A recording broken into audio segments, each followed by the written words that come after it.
Then pilots have to level off until they spot the runway. When investigators compare the approach Lutz made with the approach profile he was supposed to follow, they find that his overly steep descent brought him to 2,400 feet well before he cleared the hills. Then he continued to descend until he hit the ground. It's beginning to look like Lutz had violated one of the cardinal rules of flying. Aircraft making non-precision approaches are supposed to level off at minimum descent altitude or safe height until they have the runway in view. This safe height is intended to keep the aircraft above any potential hazards. It's really a basic error.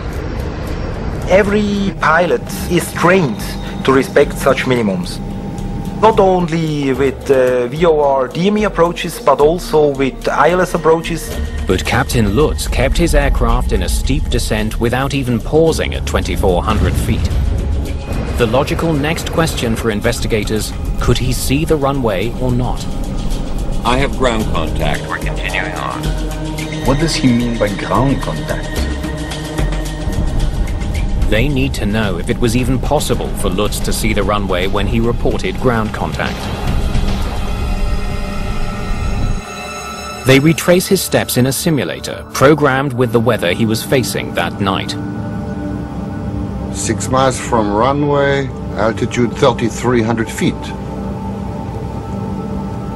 4.8 miles, 2,400 feet. Still no runway in sight.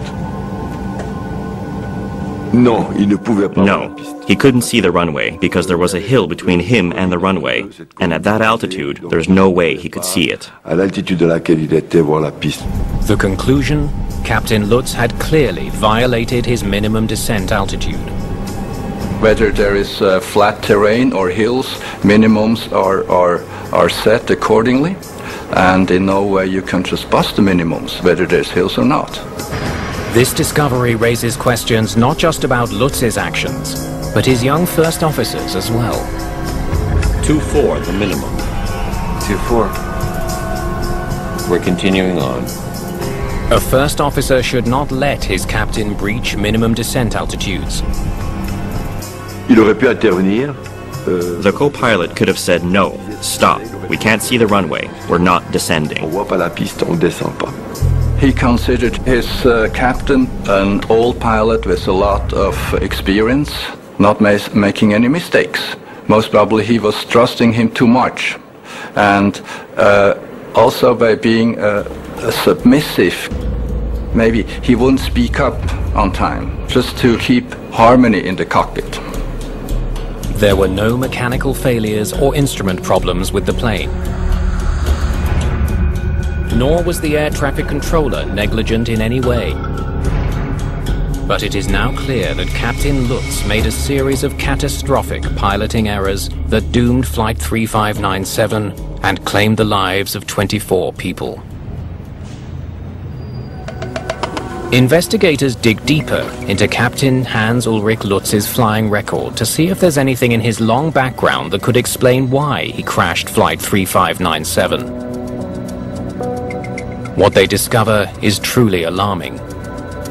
Lutz applied to flight school when he was 17 years old. He was rejected 3 times because of his lack of education. He finally got his license at the age of 20, but continually failed exams to upgrade due to his inadequate comprehension of navigation systems. Captain Lutz may have had a long career, but it was not a stellar one. Years of flying and flying hours don't say anything about competence. For some reason, though, his record as a below-average pilot didn't prevent Crossair from hiring him in 1979. There was a red line through his career where several incidents happened before and he had missed several checks. Well, he had some limits. But what's hard to understand for me is that they were identified. and decision was made to keep him flying. Captain Lutz's limited abilities continued in his new job. While commanding a sightseeing tour of the Swiss Alps, he made a navigation error and ended up in Italy. He only realized his mistake when his passengers spotted road signs in Italian. In another incident, he wrecked a $1.5 million aircraft after inadvertently retracting the landing gear while the plane was still on the tarmac. Lutz's failures forced Crossair to fire him as an instructor, but they allowed him to continue flying passenger planes. I personally do pilot assessments, and he would never have gone through my assessment with a positive recommendation. Okay, approach course 13. Investigators wonder why Crossair allowed Lutz to stay on as a pilot if he was not entirely competent. The answer appears to be they may have had little choice.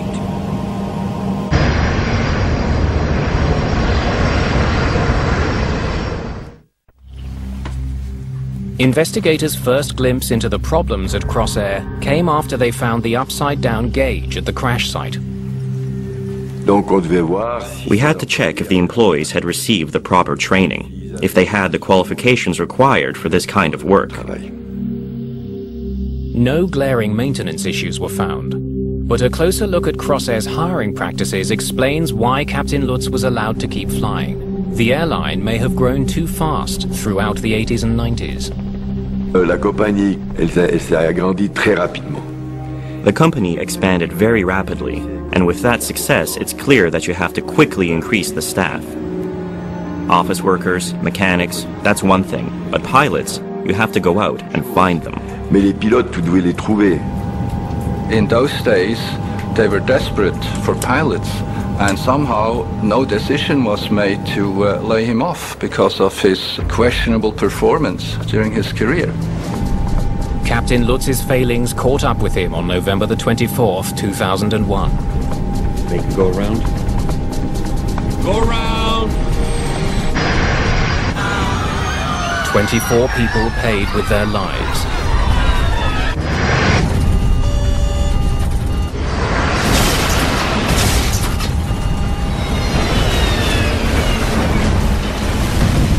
After the accident report was issued, sweeping changes were made. Swiss aviation authorities had Crossair increase the number of employees overseeing pilots. They also scrutinized other airlines to determine if there were other substandard performers like Lutz.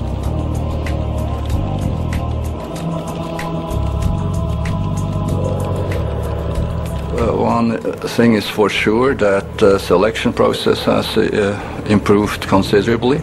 And of course, awareness of people's performance during their career was increased considerably.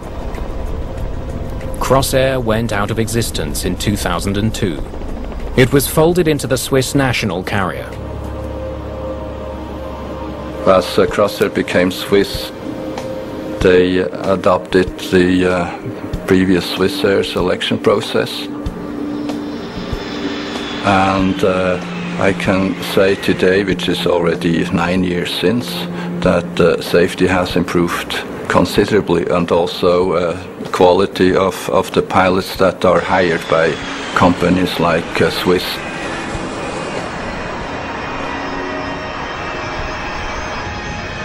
Since the crash of Flight 3597, Zurich's runway 28 has been upgraded with both an instrument landing system and an automatic warning that alerts controllers when a plane's approach is too low. There has never been another accident involving that runway.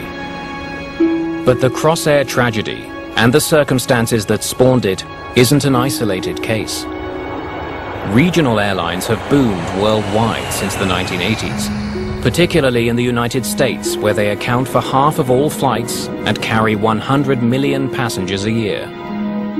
In the rush to fulfill consumer demand for cheap air travel, these airlines often hire less experienced pilots and pay them far lower salaries than their counterparts at major carriers. Some even neglect to test their pilots for basic skills. There is no such thing as a compulsory pilot assessment before they get hired. Does not exist. Colgan Air, in February of 2009, one of its planes crashed in Buffalo, New York, killing 50 people. The accident was blamed on the actions of an inexperienced crew. An eerie reminder of the Crossair disaster, it underlined the urgency of improving oversight of smaller carriers. Dans une entreprise qui fait... If you're making a product for a large company and you make a mistake, you may lose part of the market. You may lose some clients. But an airline company can lose a plane, its crew, and passengers. The stakes are very different. Ce qui naturellement a des causes un peu différentes.